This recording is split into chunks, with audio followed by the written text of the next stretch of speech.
अनिल देशमुखांच्या अटकेच्या प्रत्येक दिवसातल्या प्रत्येक तासाची किंमत वसूल केली जाईल असा इशारा खुद्द शरद पवारांनी भाजपला दिलाय। एकीकडे पवारांनी इशारा दिलेला असताना दुसरीकडे परमबीर सिंगांना सुप्रीम कोर्टाने चपराक दिली। पाहूयात एक खास रिपोर्ट। अनिल देशमुखांनी आज प्रत्येक दिवसाची त्या दिवसाच्या प्रत्येक तासाची ही किंमत ही आज वसूल झाल्याचं झालं।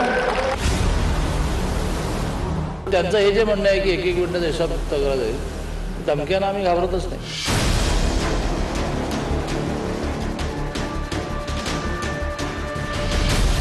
देशमुखांना तुरुंगात डांबल्याची एक सेकंदाची किंमत वसूल केली जाईल अशा शब्दात शरद पवारांनी भाजपवर निशाणा साधला।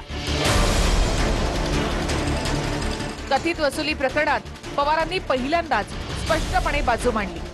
फक्त देशमुखांच्या बाबतीतच नव्हे तर अजित पवारांच्या नातलगांवर पडलेल्या धाडी, एकनाथ खडसेंमागे लागलेली ईडी चौकशी आणि संजय राऊतांच्या पत्नीला पाठवलेलं समन्स यावर देखील शरद पवार पहिल्यांदाच आक्रमकपणे बोलले।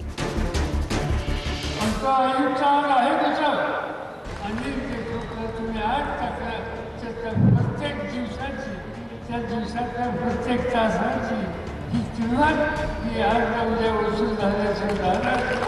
अजित पवार उपमुख्यमंत्री त्यांच्याबद्दल काही करता येत नाही, पण राज्य अस्थिर करायचं असेल तर त्यांनी धक्का द्यायला पाहिजे हा विचार करण्याची मनामध्ये आला। अजित पवारांना काही हात लावला नाही, पण त्यांच्या बहिणीच्या घरामध्ये लोक पाठवले।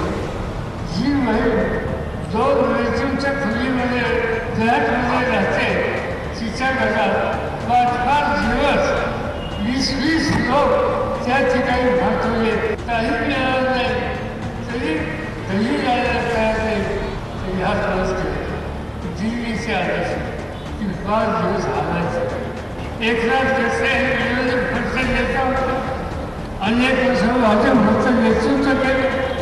पक्षावर झालं त्यांच्या पत्नीला सुद्धा ईडी घेऊन त्यांना बोलवलं।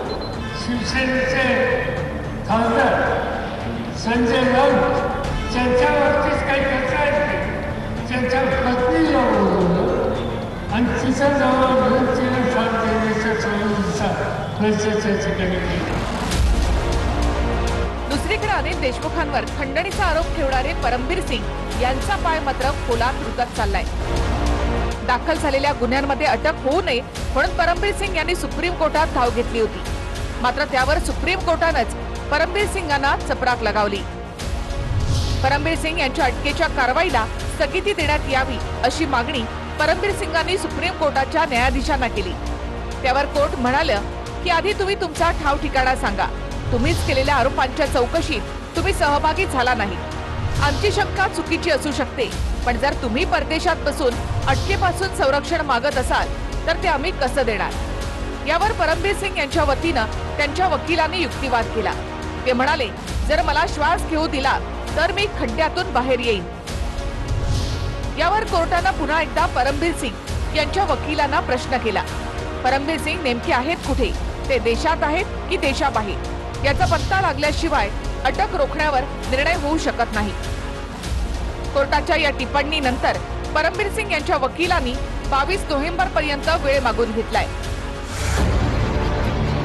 त्यामुळे आता 22 नोव्हेंबर पर्यंत तरी परमबीर सिंग समोर येतात का हे पाहणं महत्त्वाचं ठरेल। ज्या व्यक्तीने या राज्याच्या गृहमंत्र्यांवरती भन्नाट आरोप केले आणि आज तो बेपत्ता आहे, त्याला फरार घोषित करावा लागेल। तो कुठे आहे कोणाला माहीत नाही। जर ते देशातून पळून गेले असतील तर केंद्रीय सरकारच्या मदतीशिवाय कोणीही देशाच्या सीमा, मग हवाई असतील, समुद्रमार्गे असतील किंवा रस्त्याचे असतील, पार करू शकत नाही। तुम्ही आमच्यावरती आरोप करून त्यांना पळवून लावलेलं आहे। फरार आहेत तर त्यांना आज उद्या हजर व्हावं लागेल, यावं लागेल, कारण कायद्यापेक्षा तपास यंत्रणांपेक्षा आपल्या देशात कोणी मोठं नसतं आणि त्याच्यामुळे येणाऱ्या गोष्टी समोर येतील। त्यांचं चूक आहे, कोणाचं चूक आहे, आणि उद्या जर त्यांची चूक असेल तर परमबीर सिंगांना आम्ही पाठीशी घालायचं काय कारण आहे ना।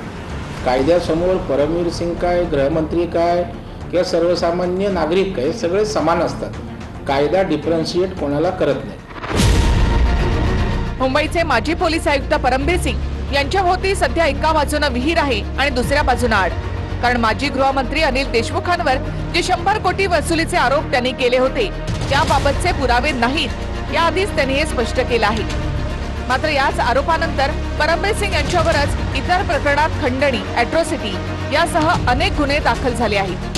म्हणजे ज्या प्रकारे काही महिन्यांपूर्वी माजी गृहमंत्री अनिल देशमुख आरोपांच्या घेऱ्यात होते त्याचप्रमाणे आज त्याच घेऱ्यात माजी पोलीस आयुक्त परमबीर सिंग सापडले आहेत.